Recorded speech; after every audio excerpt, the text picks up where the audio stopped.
Operation ಸಿಂಧೂರ ಮುಂದುವರೆದ ಭಾಗ ಹೇಗಿರಬಹುದು ಅನ್ನೋ ವಿಚಾರಕ್ಕೆ ಸಂಬಂಧಪಟ್ಟಂತೆ ಭಾರತದ ಪ್ರಸ್ತುತ ಸ್ಟ್ಯಾಂಡ್ ಹಾಗೂ ವಿಶ್ವದ ಕೆಲ ಪ್ಲೇಯರ್ಸ್ಗಳಿಗೆ ಹೇಗೆ ಮುಖಕ್ಕೆ ಹೊಡೆಯೋ ಕೆಲಸವನ್ನ ಭಾರತ ನಿನ್ನೆ ಮಾಡ್ತು ಅನ್ನೋದನ್ನ ನಾವು ಹೇಳ್ತಾ ಇದ್ವಿ. ಸರ್, ಮತ್ತೊಂದು ರಿಯಾಕ್ಷನ್ ನನಗೆ, ಒಂದು ಕೈಯಲ್ಲಿ ಬಾಂಬು, ಒಂದು ಕೈಯಲ್ಲಿ ಶಾಂತಿ ಬಾವುಟವನ್ನು ಹಿಡ್ಕೊಂಡಿರೋ ರಾಷ್ಟ್ರ ಯಾವ್ದು ಕೇಳಿದ್ರೆ ಅದು ಪಾಕಿಸ್ತಾನ. ಸೊ ಅವರಿಗೆ ಈ ಎಲ್ಲ ಮಾತುಗಳು ತಟ್ಟುತ್ತಾ ಅನ್ನೋದು ಒಂದು ಪ್ರಶ್ನೆ ನಂದು. ಆಮೇಲೆ ಕೀ ಟೇಕ್ ಅವೇಸ್ ಏನು ಇದರಲ್ಲಿ? ಈಗ ನಾವು ಆಬ್ಜೆಕ್ಟಿವ್ ಸಾಧಿಸಿದ್ವಾ ಬಿಟ್ವಾ ಸೆಕೆಂಡ್ರಿ, ಬಟ್ ನಮಗೆ ಇದರಿಂದ ದಕ್ಕಿದ ಸುಮಾರು ವಿಚಾರಗಳು ಇರಬಹುದು ಅಂತ, ಅದ್ರ ಬಗ್ಗೆ ನೀವು ಫೋಕಸ್ ಮಾಡೋದಾದ್ರೆ. ಈಗ ನೋಡಿ ಮೇಡಮ್, ಈಗ ಟೆರರ್ದಲ್ಲಿ ಅವ್ರದ್ದು ಹ್ಯಾಂಡ್ಲರ್ಸ್ ಯಾರು? ISI and Pakistan. ಹೌದು. ಅದೇ ಥರ ಪಾಕಿಸ್ತಾನದ ಹ್ಯಾಂಡ್ಲರ್ಸ್ ಯಾರು? ಅಮೇರಿಕ ಮತ್ತು ಚೈನಾ. ಕರೆಕ್ಟ್. ಅವ್ರು ಏನು ಹೇಳಿದ್ರೆ ಅದು ಕೇಳ್ತಾರೆ ಅವರು.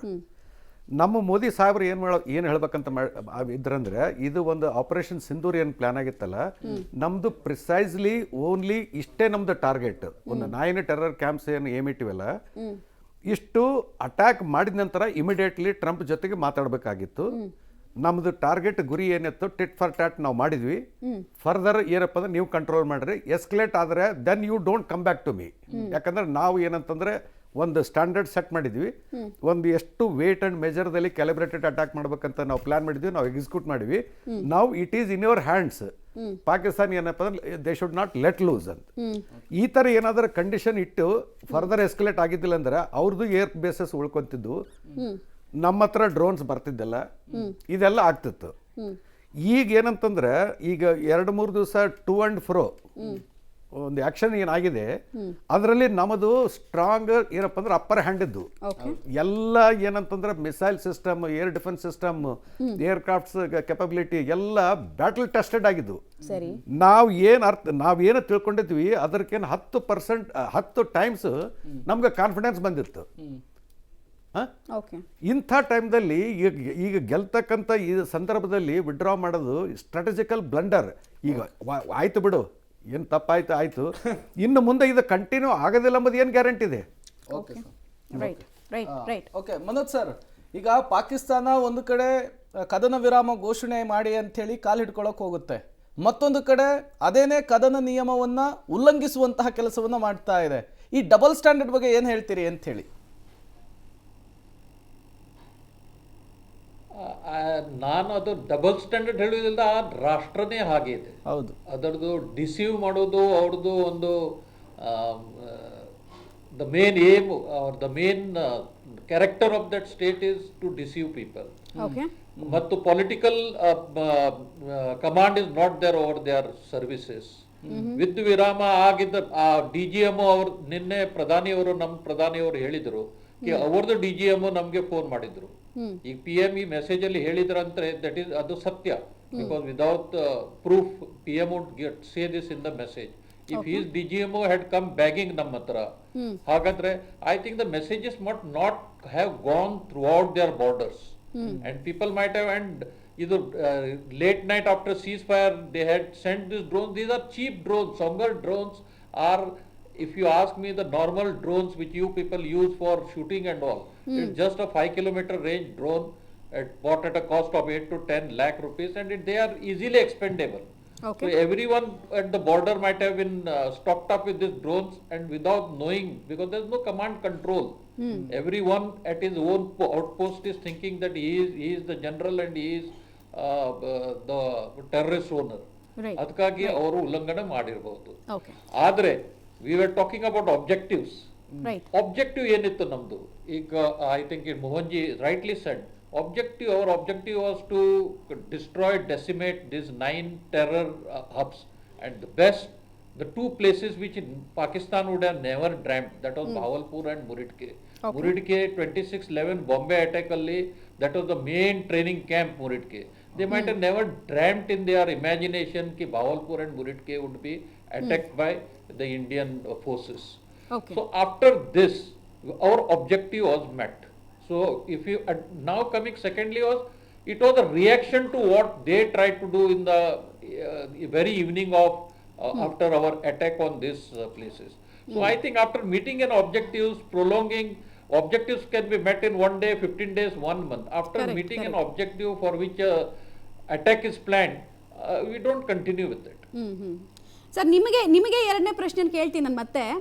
ಅಮೆರಿಕ ನಿಜವಾಗ್ಲೂ ಬಿಗ್ ಪ್ಲೇಯರ್ ಆಗಿ ಇಲ್ಲಿ ಕಾರ್ಯನಿರ್ವಹಿಸಿದೆ ಅಂತ ಅನ್ಸುತ್ತೆ. ಅವ್ರು ಬಿಟ್ಟು ಬಿಲ್ಡಪ್ ತಗೊಳ್ತಾ ಇದ್ದಾರೆ, ನಾವು ಮಾಡಿದ್ವಿ, ನಾವು ದೊಡ್ಡ ಪೀಸ್ ಮೇಕರು ಅಂತ. ಬಟ್ ಅಮೆರಿಕದ್ದು ಕೆಪಾಸಿಟಿ ನಿಜವಾಗ್ಲೂ ಹಂಗೆ ಉಳಿದಿದ್ಯಾ ಅಂತ. ಯಾಕಂದ್ರೆ ಡೊನಾಲ್ಡ್ ಟ್ರಂಪ್ ಏನು ಹೇಳಿದ್ರು, ಒಂದು ದಿನ ಆದ್ಮೇಲೆ ನಾನು ಅಧ್ಯಕ್ಷ ಆಗ್ತಾ ಇದ್ದ ಹಾಗೆ ನಾನು ಇಸ್ರೇಲ್ ಹಮಾಸ್ ಯುದ್ಧ ನಿಲ್ಲಿಸ್ತೀನಿ, ರಷ್ಯಾ ಉಕ್ರೇನ್ ಯುದ್ಧ ನಿಲ್ಲಿಸ್ತೀನಿ ಅಂತ. ಅವರು ಅಧಿಕಾರಕ್ಕೆ ಬಂದು 120 ದಿನ ಆಯ್ತು, ಯಾರು ಕೇರ್ ತೆಗಿತಾ ಇಲ್ಲ. ಅಂತದ್ರಲ್ಲಿ ಇಂಡಿಯಾ ಕೇರ್ ತೆಗೀತು ಅಂತ ಅನ್ಸುತ್ತಾ? You have asked a very valid question. ಯಾಕಂದರೆ ನಮ್ಮದು ಯುದ್ಧ ವಿರಾಮ ಆಗೋದು, ಐ ವುಡಂಟ್ ಸೇ ಯುದ್ಧ ವಿರಾಮ, our skirmishes pause has happened. Just 2 days before that, Donald Trump was thinking Putin, president of USSR, Russia is going to give a ceasefire, and it failed. So he wanted to say something, do something. So when Pakistan ran to them, when they saw their Pak Air Force, for your information, is decimated. 30-40% of Pak Air Force infrastructure, along with all their main air bases, have been decimated. It will take another 4-5 years for them to come back to normal. And for their morale to come back, it will take at least a decade. So when Pakistan understood that they are finished, they may have gone to Donald Trump. And I would only feel that our country has reacted to the DGMO's request. And yesterday Pradhani ಅವರು ಹೇಳಿದ್ರು ನಮಗೆ ಅವರ message ಅಲ್ಲಿ DGMO has said that we will not sponsor any more terrorism, and we are not going to do anything of this. We are not going to do any retaliatory fire. That is when I think, as a big nation, because as we say, Pakistan is a very small country in terms of everything. So as a big nation, I think we have done a right thing by agreeing to a ceasefire with Pakistan. Okay Mohan sir, ಈಗ ನೀವು 1999 ಕಾರ್ಗಿಲ್ ವಾರನ್ನು ಕೂಡ ನೋಡಿದಿರಿ, ಈಗಾದಂತಹ ಬೆಳವಣಿಗೆಗಳನ್ನು ಕೂಡ ನೋಡಿದ್ರಿ, ನಿನ್ನೆ ಮೋದಿ ಆಡಿರುವಂತಹ ಮಾತುಗಳನ್ನು ಕೂಡ ಕೇಳಿದ್ರಿ. ಬರೀ ಬಾಯಿ ಮಾತಲ್ಲಿ POK ನಮ್ಮದು ಅಂತ ಹೇಳಿದರೆ ಸಾಕ, ನಿಜಕ್ಕೂ ಏನು ಮಾಡಬೇಕು POKಯನ್ನು ಪಡೆಯೋದಕ್ಕೆ ಅಂತೇಳಿ? ನೋಡಿ, ಎಸ್ಟರ್ಡೇ DGMO ಬ್ರೀಫಿಂಗ್ ಇದ್ದಾಗ air marshal Bharti he has quoted from Ramcharitmanas, which I am a big follower of Ramcharitmanas. ನಾನು ಅದನ್ನು ಪೂರ್ಣತಃ ಅಭ್ಯಾಸ ಮಾಡಿದ್ದೇನೆ. ಅದರಲ್ಲಿ ನಾವು ಹೆಂಗೆ ಶ್ಲೋಕ ಅಂತೇವೆ, ಅದಕ್ಕೆ ದೋಹಾ ಅಂತಾರೆ. ಆ ದೋಹಾದಲ್ಲಿ ಹೇಳಿದ್ರು, ಭಯಬಿನ ಹೋಯಿನ ಪ್ರೀತ್. ಅಂದರೆ ನಾವು ಪ್ರೀತಿ ಮಾಡ್ತೇವೆ ಅಂದಾಗ ನಾವು ಆ ಭಯ ಹುಟ್ಟಿಸಿದ್ರೆ ಮಾತ್ರ ನಮಗೆ ಪ್ರೀತಿ ಆಗ್ತದೆ. ಭಯಬಿನ ಹೋಯಿನ ಪ್ರೀತ್. ಹಾಗೆ ಪಾಕಿಸ್ತಾನಕ್ಕೆ ಭಯ ಹುಟ್ಟಿಸುವ ಎಲ್ಲ ಚಟುವಟಿಕೆಗಳು ಕೂಡ ವಿದೌಟ್ ಏರ್ಫೋರ್ಸ್ ಅಟ್ಯಾಕ್ ಬಿಟ್ಟರೆ ನಾವೆಲ್ಲ ಮಾಡಿದ್ದೇವೆ. ಹೌದು. ಆ್ಯಂಡ್ ಕೋಆರ್ಡಿನೇಟೆಡ್ ಎಫರ್ಟ್ಲೇ 3 ಸೈನ್ಯಗಳು, ಆನಂತರ ಪ್ಯಾರಾಮಿಲಿಟರಿ ಫೋರ್ಸಸ್ಸು ಎಲ್ಲವೂ ಕೂಡ ನಾವು ಮಾಡಿದ್ವಿ. ನನ್ನ ಪ್ರಶ್ನೆ ಒಂದೇ, ಇದನ್ನು ನಾವು ಎಷ್ಟು ವ್ಯಾಪಕವಾಗಿ ನಮ್ಮ ಸೇನೆಯ ಚಟುವಟಿಕೆಗಳನ್ನು ನಾವು ಸಮರ್ಥನೆ ಮಾಡ್ಕೋಬೇಕು, ಈಗ ಆಗಿದ್ದಾಗ ಹೋಯಿತು. ಈಗ ನಾವು we have taken A very bad decision, very blunder decision. But ಇದನ್ನು ಅಡ್ವಾಂಟೇಜ್ ತಗೊಳ್ಳಿಕ್ಕೆ ನಮ್ಮ ದೇಶದ ಶತ್ರುಗಳಿದಾರಲ್ಲ, ಅಖಿಲೇಶ್ ಯಾದವ್, ಸುಪ್ರಿಯಾ ಶ್ರೀನೇತ್, ಬಿಪಿನ್ ರಾವತ್ ಅವ್ರ ಒಂದು ಮಾತು ಹೇಳ್ತಾ ಇದ್ರು, ಈ ಮಾತಿಗೆ ಆಡ್ ಮಾಡ್ಬಿಡ್ತೀನಿ. ಅವ್ರು ಹೇಳ್ತಾರೆ, we are fighting with 2.5 enemy ಅಂತ. No, there is a second front. ನಿನ್ನಿಂದ ಸ್ಟಾರ್ಟ್ ಆಗಿದ್ದಾವೆ. ರಾಜ್ದೀಪ್ ಸರ್ದೇಸಾಯಿ, ಇಂಥ ಹಿತಶತ್ರುಗಳು 4 दिन के बाद मोदी घुटने पे आया. We as a armed forces we know that हम घुटने पे नहीं आए, ना तो हमारे देश के प्रधानमंत्री घुटने पे आए. ಬಟ್ ಇದು ಲೆಫ್ಟ್ ಲಿಬರಾಟ್ಸ್ ಒಂದು 15-20 ದಿವಸ ಇದು ನಡೆಸ್ತಾರೆ ಸರ್. ಅವ್ರ ಮಾರ್ಕೆಟ್ ಸ್ಟಾರ್ಟ್ ಆಗ್ತದೆ. ಈಗ ಆಲ್ರೆಡಿ ನಮ್ಮ ರಾಹುಲ್ ಗಾಂಧಿ ನಾವು ಕಚಡ, ನಾವು ರಾಹುಲ್ ಗಾಂಧಿ ಬಗ್ಗೆ ಮಾತಾಡೋದು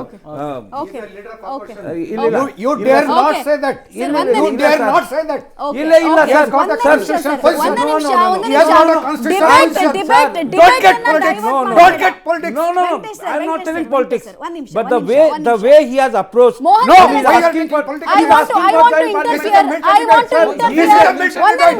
to interfere.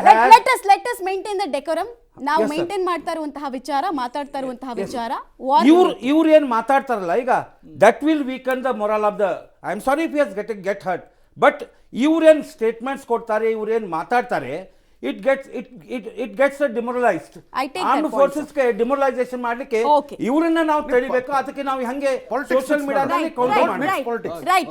ಇಲ್ಲಿ ರಾಜಕಾರಣದ ವಿಚಾರ ಬೇಡ ಸರ್, ನಮ್ಮ ಪರ್ಸನಲ್ ಒಪಿನಿಯನ್ ಪರ್ಸನಲ್ ಆಗಿ ಅಲ್ಲ, ಇಟ್ಕೊಳ್ಳೋಣ. ನಾನು ರಾಜಕಾರಣ ಹೇಳ್ತಾ ಇಲ್ಲ. Okay, I got second it, sir. Front ವಾರು Got ಈಗ it, sir. ಸ್ಟಾರ್ಟ್ ಆಗ್ತದೆ ಇಂಡಿಯಾದಲ್ಲಿ. ಅದನ್ನ ನಾವು ಹೆಂಗೆ ಲಿಕ್ವಿಡೇಟ್ ಮಾಡ್ತೇವೆ, ಅದರ ಬಗ್ಗೆ ನಮ್ಮ ಜನರು ವಿಚಾರ ಮಾಡ್ಬೇಕು. ಅದಕ್ಕೆ point taken sir, point taken sir. Next ವಾಪಸ್ ನಾವು ಇಲ್ಲಿಗೆ ಬರೋಣ, ಸೀಸ್ಫೈರ್ ವಿಚಾರಕ್ಕೆ ಬರೋಣ. ನನಗೆ ಪ್ರಮುಖ ಪ್ರಶ್ನೆ ಇದ್ದಿದ್ದು, ಅಮೆರಿಕ ಇವಾಗ ನಾವು ಯಾರು ಬಿಗ್ ಬ್ರದರ್ ಅಂತ ಕನ್ಸಿಡರ್ ಮಾಡಲ್ಲ ಅವರನ್ನ. ನಾವು ಪೋಸ್ಟ್ ಅಮೆರಿಕ ವರ್ಲ್ಡ್ ಅಲ್ಲಿ ಇದೀವಿ, ಅದನ್ನು ಒಪ್ಕೊಳ್ಬೇಕು. 2010-12 ಇದ್ದಂತಹ ಸಾಮರ್ಥ್ಯ ಈಗಿಲ್ಲ ಅವರಿಗೆ. ಅವ್ರು ಹೇಳಿದ್ರು ಅಂತ ಇಂಡಿಯಾ ಬಲ್ಜ್ ಆಗತ್ತಾ? ಇಲ್ಲ ಮಮತಾ ಅವರೇ, ಇಲ್ಲಿ 2-3 ವಿಷಯಗಳನ್ನ ಹೇಳಕ್ಕೆ ಇಷ್ಟಪಡ್ತೀನಿ. ಈ ಒಂದು ಇದರಿಂದ ಯಾವುದು ಬಿಗ್ ಬ್ರದರ್ ಸ್ಮಾಲ್ ಬ್ರದರ್ ಯಾರು ಇಲ್ವೇ ಇಲ್ಲ ಇದೆ. No one is there in that frame at all. And that is also ಅದು ಕೂಡ ಒಂದು ಕಾರಣ ಇದೆ. ಇದರಲ್ಲಿ ಭಾಷಣಗಳು ಮಾಡಿದ್ದ ಒಂದು ಕೆಲವು ವಿಷಯಗಳನ್ನ ನೀವು ಹೇಳಿದ್ರಲ್ಲ, ಒಂದು ಟಿ ವಿಲಿ ನಿಂತ್ಕೊಂಡು ಒಬ್ಬ ದೇಶದ ಪ್ರಧಾನಿಯವರು ಈ ವಿಷಯಗಳನ್ನ ಹೇಳಬೇಕು ಅಂತಂದರೆ ಅವರು ಹಲವಾರು ದಿಕ್ಕುಗಳಿಗೆ ಕೆಲವು ಮೆಸೇಜನ್ನು ಕೊಡ್ತಾ ಇರ್ತಾರೆ. ಇಲ್ಲಿ ಒಂದು there is a paradigm shift. You must understand ಏನಾಗಿದೆ ಅಂದರೆ, ಒಂದು ಸಾಫ್ಟ್ನೆಸ್ ಇಂದ ಒಂದು ಟಫ್ನೆಸ್ಗೆ ಬಂದ್ವಿ ನಾವು. ಅಂದರೆ ನೀವು ಕಣ್ಣಲ್ಲಿ ಕಣ್ಣಿಟ್ಟು ನೋಡೋಕ್ಕೆ ನೋಡಿ, ವಿರುದ್ಧವಾಗಿ ಜೋರಾಗಿ ಹೇಳಿದ್ರು ನೀವು ನ್ಯೂಕ್ಲಿಯರ್ ಬ್ಲ್ಯಾಕ್ ಮೇಲ್ ಮಾಡಬೇಡಿ ಅಂತ. ಸೊ ನೀವು ನ್ಯೂಕ್ಲಿಯರ್ ಇಷ್ಟು ದಿವಸ ನೀವು ನ್ಯೂಕ್ಲಿಯರ್ ಅಂತ ಏನು ನಮಗೆ ಮಾತಿಗೆ ಹೆದರಿಸಿ ನೀವು ಮಾಡ್ತಿದ್ರು, ಮಾಡಿ ನೋಡೋಣ ಅಂತ ಕಣ್ಣಲ್ಲಿ ಕಣ್ಣಿಟ್ಟು ನೋಡಿದ್ರು.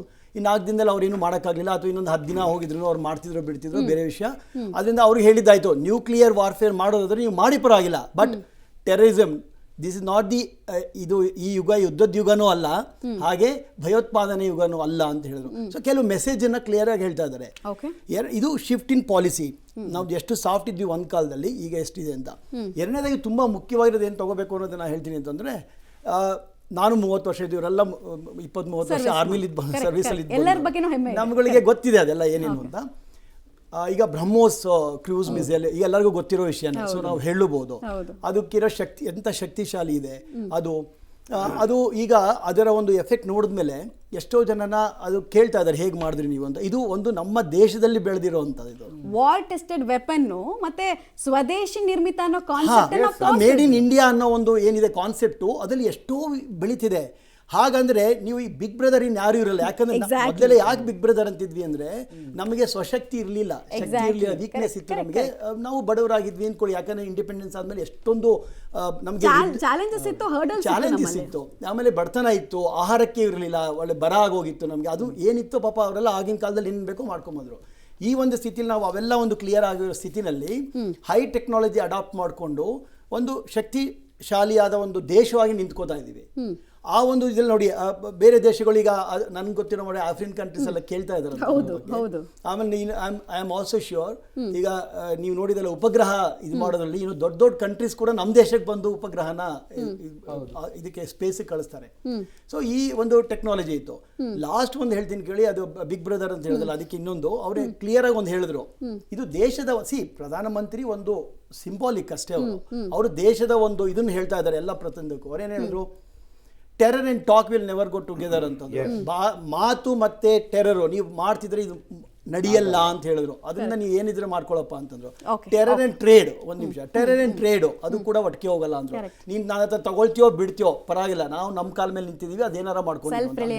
ಲಾಸ್ಟ್ ಏನ್ ಹೇಳಿದ್ರು, ನೀರಿದೆ ಮುಂದಿನ, ಎಲ್ಲರಿಗೂ ಗೊತ್ತು, ಎಲ್ಲರೂ ಒಪ್ಕೋತಾರೆ, ಮುಂದಿನ ಯುಗ ವಾರ್ ಇವೆಲ್ಲ ಹೊಟ್ಟೋಗುತ್ತೆ, ನೀರಿನ ಮೇಲೆ ವಾರ್ ಆಗುತ್ತೆ. ಅದು also with us. So lot of takeaways also there. Right sir, ಮಾತಾಡೋಣ.